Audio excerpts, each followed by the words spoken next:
How can I make a claim after a car accident if I was hurt in my neck and back?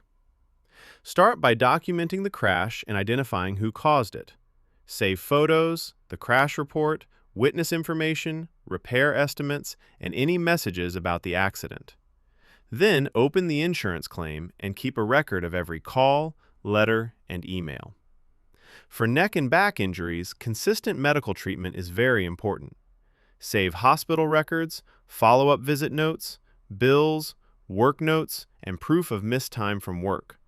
You want a clear timeline showing that your symptoms started with the crash and continued with treatment.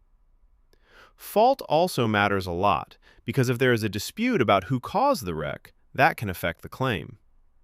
If you are still treating and have not returned to work, keep tracking your doctor visits and lost wages carefully.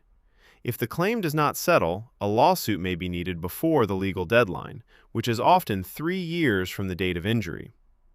A good next step is to organize everything into one timeline and have an attorney review it as soon as possible.